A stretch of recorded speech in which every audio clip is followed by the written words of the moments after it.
നമ്മുടെ ഇന്ത്യൻ നേവിയുടെ പരീക്ഷ ഈ മാസം മുതൽ നടക്കാനായിട്ട് പോകുന്നുണ്ട്. അപ്പോൾ എന്തൊക്കെ കാര്യങ്ങൾ നമ്മൾ പരീക്ഷയ്ക്ക് പോകുമ്പോൾ ശ്രദ്ധിക്കണം എന്നുള്ള മുഴുവൻ വിവരങ്ങളുമാണ് ഈ വീഡിയോ ഭാഗത്തിലൂടെ നമ്മൾ പറയാനായിട്ട് പോകുന്നത്. അഡ്മിറ്റ് കാർഡ് റിലീസ് ചെയ്തു എന്ന് പറഞ്ഞ വീഡിയോ നിങ്ങൾ കണ്ടിട്ടുണ്ടാവും. അതിൽ നമ്മൾ പറഞ്ഞിട്ടുണ്ടായിരുന്നു എന്തൊക്കെ ഡ്രസ് കോഡ് നിങ്ങൾക്ക് അലൗഡഡ് ആണ്, എന്തൊക്കെ കാര്യങ്ങൾ ശ്രദ്ധിക്കണമെന്ന് ആ ഒരു വീഡിയോ കണ്ടവർക്ക് മനസ്സിലായിട്ടുണ്ടാവും. സോ ആ വീഡിയോ നിങ്ങൾ കണ്ടു കാണുമെന്ന് പ്രതീക്ഷിക്കുന്നു. അതുകൊണ്ടായിരിക്കും നിങ്ങൾ അഡ്മിറ്റ് കാർഡ് ഡൗൺലോഡ് ചെയ്തിട്ടുണ്ടാകുക. അഡ്മിറ്റ് കാർഡ് വന്നു എന്ന് പറഞ്ഞ് നമ്മളൊരു വീഡിയോ ഇട്ടിട്ടുണ്ടായിരുന്നു. എന്തായാലും നിങ്ങൾക്ക് ഇവിടെ ആയിട്ട് കാണാൻ സാധിക്കുന്നതാണ് ഒരു അഡ്മിറ്റ് കാർഡാണ്. ഒരു സുഹൃത്ത് നമുക്ക് അയച്ചു തന്നിട്ടുള്ള അദ്ദേഹത്തിൻ്റെ അഡ്മിറ്റ് കാർഡാണ് ഇവിടെ കാണാൻ സാധിക്കുന്നത്. സോ ഇതിൽ എന്തൊക്കെ കാര്യങ്ങൾ നിങ്ങൾ കൊണ്ടുപോകണം, എന്തൊക്കെ ശ്രദ്ധിക്കണം എന്നുള്ളത് ഡീറ്റെയിൽ ആയിട്ട് ഈ ഒരു വീഡിയോയിലൂടെ നമുക്ക് നോക്കാം. നേരെ നമുക്ക് സമയം കളയാതെ എന്ത് ചെയ്യാം, അതിലേക്ക് കിടക്കാം. ആദ്യം തന്നെ നിങ്ങൾ എന്ത് ചെയ്യണം, ഈ കാണുന്ന അഡ്മിറ്റ് കാർഡ്, ഈ ഒരു സംഭവം നിങ്ങൾ അഡ്മിറ്റ് കാർഡ് ഫസ്റ്റ് പേജ്, ഇതൊന്നും വേണമെന്നില്ല, ഇപ്പോൾ ഈ കാണുന്ന കാര്യങ്ങളൊന്നും വേണ്ട. ഇതിൻ്റെ മുകളിലുള്ള ഫസ്റ്റ് പേജ് എന്ത് ചെയ്യണം, നിർബന്ധമായിട്ട് നിങ്ങൾ പരീക്ഷാ സെൻറ്ററിലേക്ക് കൊണ്ടുപോയിരിക്കണം. അത് കളർ പ്രിൻ്റ് ഔട്ട് വേണോ അല്ലെങ്കിൽ ബ്ലാക്ക് ആൻഡ് വൈറ്റ് വേണമെന്ന് പലർക്കും സംശയമുണ്ട്. കളർ എടുക്കുന്നതാണ് ഏറ്റവും നല്ലത്. ബ്ലാക്ക് ആൻഡ് വൈറ്റ് ആയാലും പ്രശ്നമില്ല. എൻ്റെ ഒരു ഒപ്പീനിയനിൽ കളറാണ് ഏറ്റവും നല്ലത്. പിന്നെ അതുപോലെ തന്നെ original copy of Aadhaar card, അതിൽ നിങ്ങൾക്ക് സംശയം ഉണ്ടാവില്ല. ആധാർ കാർഡിൻ്റെ ഒറിജിനൽ കോപ്പി, അതായത് ആധാർ കാർഡ് ഒറിജിനൽ നിങ്ങൾ കൊണ്ടുപോകണം. കോപ്പി എടുത്താൽ പറ്റില്ല, ഒറിജിനൽ തന്നെ നിങ്ങൾ കൊണ്ടുപോകണം.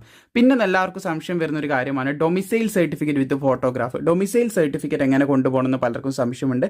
ഡൊമിസൈൽ സർട്ടിഫിക്കറ്റ് പലരുടെയും കയ്യിലുള്ളത് നിലവിൽ കമ്പ്യൂട്ടറിൽ നമ്മൾ പ്രിൻ്റ് എടുത്തിട്ടുള്ള, അതായത് ഓൺലൈനായിട്ട് നമുക്ക് എടുത്തിട്ടുള്ള ഡൊമിസൈൽ സർട്ടിഫിക്കറ്റ് ആണ് പലരുടെയും കയ്യിലുള്ളത്. അപ്പോൾ ഇത് നിങ്ങൾ നേരെ കൊണ്ടുപോയി താലൂക്ക് ഓഫീസിലോ വില്ലേജിലൊക്കെ കാണിച്ചു കഴിഞ്ഞാൽ അവരെന്ത് ചെയ്യും, അത് ഫോട്ടോ പതിപ്പിച്ച് തരേണ്ട കാര്യങ്ങളിലേക്ക് അവർ പെട്ടെന്ന് വേണമെന്ന് പറഞ്ഞു കഴിഞ്ഞാൽ അതിനനുസരിച്ച് അവർ ചെയ്തു തരുന്നത് കണ്ടിട്ടുണ്ട് പലപ്പോഴും. അപ്പോൾ അവിടുത്തെ ഒരു സിറ്റുവേഷൻ പോലെ ഇരിക്കും. നിങ്ങൾ കാര്യം പറഞ്ഞ് മനസ്സിലാക്കുക. അഡ്മിറ്റ് കാർഡിൽ ഇങ്ങനെ പറയുന്നുണ്ട് നേവീൻ്റെ പരീക്ഷ എഴുതുമ്പോൾ ഫോട്ടോഗ്രാഫോട് കൂടിയുള്ള ഇത് തന്നെ വേണം, ഡൊമിസൈൽ സർട്ടിഫിക്കറ്റ് തന്നെ വേണമെന്ന് നേവി കർശനമായിട്ട് പറയുന്നുണ്ട്. അതുകൊണ്ട് ഇതൊന്ന് ചെയ്തു തരണമെന്ന് അവരടുത്ത് പറഞ്ഞു കഴിഞ്ഞാൽ അവരതിൻ്റെ കാര്യങ്ങളൊക്കെ വളരെ പെട്ടെന്ന് ചെയ്തു കൊടുക്കുന്നതായിട്ട് കണ്ടിട്ടുണ്ട്. പല കുട്ടികളും അത് പറഞ്ഞിട്ടുണ്ട്, വളരെ പെട്ടെന്ന് ചെയ്ത് തന്നിട്ടുണ്ടെന്ന് പലരും പറഞ്ഞിട്ടുണ്ടായിരുന്നു. അപ്പോൾ അവരത് ചെയ്തു തരുന്നതായിരിക്കും. നിങ്ങൾ താലൂക്ക് ഓഫീസിലൊക്കെ പോയി കഴിഞ്ഞാൽ അവർ കറക്റ്റായിട്ട് അത് ചെയ്തു തരുന്നതായിരിക്കും. വില്ലേജിലാണെങ്കിൽ വില്ലേജിൽ പോയി കഴിഞ്ഞാൽ അവർ ചെയ്തു തരും. മെയിൻലി താലൂക്കിൽ നിന്നാണ് നിങ്ങൾ സെൻട്രൽ പർപ്പസിന് അധികം എടുക്കുന്നത് താലൂക്ക് ഓഫീസിൽ നിന്നായിരിക്കും. എന്തായാലും പിന്നെ നിങ്ങൾക്ക് വേണ്ടത് ഈ 3 കാര്യങ്ങൾ ക്ലിയർ ആയെന്ന് കരുതുന്നു. ആദ്യം അഡ്മിറ്റ് കാർഡ് വേണം, അത് നിങ്ങൾക്ക് മനസ്സിലായി കാണും. അതുപോലെ തന്നെ ആധാർ കാർഡ് വേണം, അത് മനസ്സിലായി കാണും. ഡൊമിസൈൽ സർട്ടിഫിക്കറ്റ് ഫോട്ടോ പതിപ്പിച്ച് തന്നെ നിങ്ങൾ കൊണ്ടുപോകാൻ ശ്രമിക്കുക. അത് പ്രത്യേകം നിങ്ങൾ ശ്രദ്ധിച്ചിരിക്കുക. ചില സാഹചര്യങ്ങളിൽ സെൻറ്ററിൽ ഫോട്ടോ പതിപ്പിക്കാതെയും എടുക്കാറുണ്ട്. പക്ഷേ ഇതിൽ പറഞ്ഞ സ്ഥിതിക്ക് നിങ്ങൾ എന്ത് ചെയ്യണം, ഫോട്ടോ പതിപ്പിച്ച് തന്നെ കൊണ്ടുപോകണം. റിസ്ക് എടുക്കാൻ നിൽക്കണ്ട, ഫോട്ടോ പതിപ്പിച്ച് തന്നെ നമ്മൾ ക്യാരി ചെയ്യാനായിട്ട് ശ്രമിക്കുക. പിന്നെ നമ്മൾ കൊണ്ടുപോകേണ്ട കാര്യമാണ് voters I D card, driving licence, PAN card. ഇതിലേതൊക്കെ നിങ്ങൾക്കുണ്ടോ അതൊക്കെ നിങ്ങൾ കൊണ്ടുപോവുക. ഇനിയിപ്പോൾ നിങ്ങൾക്ക് ഡ്രൈവിംഗ് ലൈസൻസ് ഉണ്ട്, പാൻ കാർഡ് ഇല്ല, ഡ്രൈവിംഗ് ലൈസൻസ് കൊണ്ടുപോവുക. പിന്നെ വോട്ടർ ഐ ഡി ഉണ്ട്, ഇത് രണ്ടും ഇല്ല, അങ്ങനെയാണെങ്കിൽ വോട്ടർ ഐ ഡി മാത്രം കൊണ്ടുപോവുക. ഇനി 3 സാധനങ്ങളും ഉണ്ട്, ഈ 3 സാധനവും നിങ്ങൾ കൊണ്ടുപോവുക. ഒന്നും ഇല്ലെങ്കിൽ നിങ്ങൾ എന്ത് ചെയ്യുക, തൽക്കാലം എന്തെങ്കിലും പെട്ടെന്ന് കിട്ടുകയാണെങ്കിൽ അതൊക്കെ എടുത്ത് പോകാൻ ശ്രമിക്കുക. പക്ഷേ ഇത് എടുക്കുന്നത് നന്നായിരിക്കും. പാൻ കാർഡൊക്കെ എന്തായാലും നിങ്ങൾക്ക് ജോലി ലഭിച്ചാൽ ആവശ്യമുള്ളൊരു സാധനം തന്നെയാണ്. ഡ്രൈവിംഗ് ലൈസൻസ് എന്തായാലും എല്ലാവരുടെ കയ്യിലും, ഒട്ടുമിക്ക എല്ലാവരുടെ കയ്യിലും ഉണ്ടാവും. ഗേൾസിൻ്റെ കയ്യിൽ ചിലപ്പം കാണാൻ സാധ്യതയില്ല, എങ്കിലും ഉണ്ടാവാൻ സാധ്യതയുണ്ട് ഈ ഒരു സമയത്ത്. അപ്പോൾ driving licence, voter I D എന്തായാലും 18 വയസ്സായ അധികം ആളുടെ കയ്യിൽ ഉണ്ടാകാനുള്ള സാധ്യത വളരെ കൂടുതലാണ്.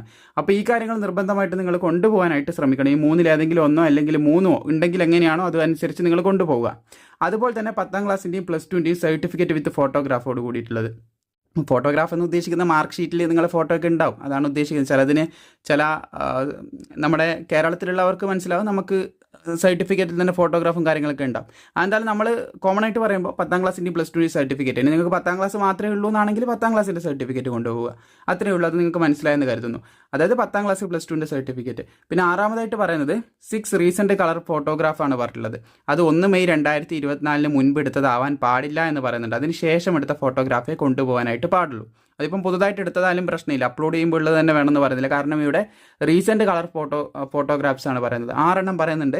നിങ്ങൾ മാക്സിമം നിങ്ങൾക്ക് എത്രയാണ് എടുക്കാൻ പറ്റുന്നത്, 6 7 അങ്ങനെ എങ്ങനെയാണോ വരുന്നത് അങ്ങനെ എടുക്കുക. 4 സെറ്റാണെന്ന് തോന്നുന്നു ഒന്നിൽ കിട്ടുക. അപ്പോൾ 4 4 8 ഉണ്ടാവും.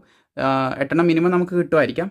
അത് ചിലവർ എന്തായാലും 6 എടുത്ത് തരും. എന്തായാലും 8 നിങ്ങൾ ക്യാരി ചെയ്യാൻ ശ്രമിക്കുക. 8 കിട്ടുകയാണെങ്കിൽ അങ്ങനെ തന്നെ ക്യാരി ചെയ്യാൻ ശ്രമിക്കുക.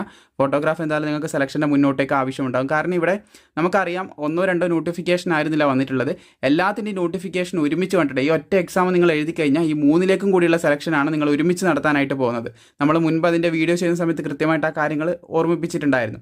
സോ ഇത്രയും കാര്യങ്ങൾ നിങ്ങൾ പരീക്ഷയ്ക്ക് കൊണ്ടുപോകണം. അഡ്മിറ്റ് കാർഡ്, ഒറിജിനൽ നമ്മുടെ ആധാർ കാർഡ്, അതുപോലെ തന്നെ ഡൊമിസൈൽ സർട്ടിഫിക്കറ്റ് ഫോട്ടോ പതിപ്പിച്ചിട്ടുള്ളത്. പിന്നെ ഈ ആധാർ കാർഡ് എന്തായാലും കൊണ്ടുപോകണം കേട്ടോ. ഇതിൽ ഈ സർട്ടിഫിക്കറ്റ് കൊണ്ടുപോകുന്നുണ്ട് എന്ന് പറഞ്ഞതുകൊണ്ട് നമ്മൾ ആധാർ കാർഡ് കൊണ്ടുപോകാതിരിക്കാൻ പറ്റില്ല. ഈ ID കാർഡ് ഉണ്ടല്ലോ, ആധാർ കാർഡ് വേണ്ടല്ലോ എന്ന് പറയാൻ പറ്റില്ല. ആധാർ കാർഡ് എന്തായാലും വേണം.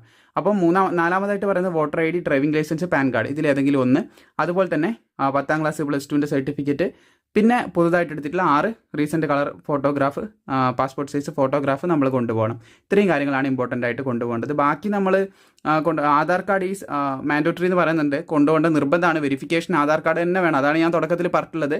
മറ്റൊരു തുടക്കത്തിലല്ല, ഇതിന് മുമ്പ് ഞാൻ പറഞ്ഞിട്ടുണ്ടായിരുന്നു, മറ്റൊരു ഐഡൻറ്റിഫിക്കേഷൻ കാർഡ് എടുക്കുന്നത് കൊണ്ട് ആധാർ വേണം നിർബന്ധമില്ലല്ലോ എന്ന്. പക്ഷേ വേണം, നിർബന്ധമായിട്ടും വേണം. വെരിഫിക്കേഷൻ ആധാർ കാർഡാണ് ഉപയോഗിക്കുന്നത്. അതുപോലെ തന്നെ ഇതിൽ പറയുന്ന ബാക്കിയുള്ള കാര്യങ്ങൾ നിങ്ങൾ മൊബൈൽ ഫോൺ കയറ്റരുത്, അങ്ങനെ ഇങ്ങനെ, പിന്നെ പരീക്ഷൻ്റെ കുറച്ച് കാര്യങ്ങൾ, ഇതൊക്കെയാണ് പറയുന്നത്. സോ ഇമ്പോർട്ടൻ്റ് ആയിട്ടുള്ള എല്ലാം ഞാനിപ്പോൾ ചർച്ച ചെയ്തിട്ടുണ്ട്. ഇത്രയും രേഖകൾ എടുത്തിട്ടായിരിക്കണം നിങ്ങൾ പരീക്ഷയ്ക്ക് പോകേണ്ടതെന്ന് ശ്രദ്ധിച്ചിരിക്കുക. പിന്നെ ഡ്രസ് കോഡും കാര്യങ്ങളൊക്കെ ഞാൻ എന്തായാലും പറഞ്ഞിട്ടുണ്ടായിരുന്നു. അഡ്മിറ്റ് കാർഡിൻ്റെ വീഡിയോ ചെയ്തപ്പോൾ പറഞ്ഞിട്ടുണ്ടായിരുന്നു. എങ്കിൽ ഷോർട്ടായിട്ടൊന്ന് പറയാം, നിങ്ങൾ നോർമൽ ഡ്രസ്സ് ഇടുക. അധികം ബട്ടൺസ്, അതായത് മെറ്റൽ ബട്ടൺസ് ഒന്നും ഇല്ലാത്ത നോർമൽ ഡ്രസ്സ് ഇട്ടാൽ മതി, വേറെ പ്രശ്നമൊന്നുമില്ല. ഷൂസ് ധരിക്കുന്നവർക്ക് ഷൂസ് ധരിക്കാം, പക്ഷേ അവിടെ നിന്ന് ഊരി ചെക്ക് ചെയ്യാനുള്ള സാധ്യത കൂടുതലാണ്, ഊരി വെക്കേണ്ടി വരും, അത്രയേ ഉള്ളൂ. മറ്റ് പ്രശ്നങ്ങളൊന്നും വരില്ല. പിന്നെ ഓർണമെൻറ്റ്സും കാര്യങ്ങളൊക്കെ മാക്സിമം കുറക്കാനായിട്ട് ശ്രദ്ധിക്കുക, കാരണം അവിടെ നിന്ന് നിങ്ങൾ റിമൂവ് ചെയ്ത് വെക്കേണ്ടി വരും. എന്തായാലും കുറച്ചിട്ട് പോകാനായിട്ട് ശ്രദ്ധിക്കുക. പിന്നെ മെറ്റലായിട്ടുള്ള കാര്യങ്ങളൊന്നും ബോഡിയിൽ വിയർ ചെയ്യാതിരിക്കാനും, അതുപോലെ തന്നെ നോർമലായിട്ടുള്ള ഷർട്ട്, അതുപോലെ തന്നെ പാൻറ്റ്, അല്ല ബനിയൻ, അല്ല പാൻറ്റ്, അല്ല നോർമൽ ചുരിദാർ കാര്യങ്ങൾ, അങ്ങനെയുള്ള എന്തെങ്കിലും വിയർ ചെയ്താൽ മതി. നോർമലായിട്ടുള്ള കാര്യം വിയർ ചെയ്താൽ മതി. എക്സ്ട്രാ ആയിട്ടുള്ള നമ്മുടെ ഈ ജാക്കറ്റ് പോലെ അല്ലെങ്കിൽ ഓവർ പോക്കറ്റ് വരുന്ന സംഭവങ്ങൾ, ഇതൊന്നും ധരിക്കാതിരിക്കുക. നോർമലി നമ്മളിടുന്ന സാധാരണ ഒരു ഡ്രസ്സാണെങ്കിൽ ഓക്കെയാണ്. അധികം നമുക്ക് ചെക്കിങ്ങിൻ്റെ സമയത്ത് നമ്മളെ ചെക്ക് ചെയ്യും പരീക്ഷയ്ക്ക് വരുന്നതിന് മുമ്പ്. ആ ഒരു സമയത്ത് നമുക്ക് പെട്ടെന്ന് തന്നെ ചെക്കിങ് പൂർത്തീകരിച്ച് എക്സാം ഹാളിലേക്ക് എൻ്റർ ആവാൻ സാധിക്കും. സോ ഇത്രയധികം കാര്യങ്ങളാണ് പറയാനുള്ളത്. മാക്സിമം സുഹൃത്തുക്കളിലേക്ക് ഷെയർ ചെയ്യുക. വീഡിയോ ഇഷ്ടപ്പെട്ടാൽ ലൈക്ക് ചെയ്യാനും നിങ്ങൾ മറക്കേണ്ട.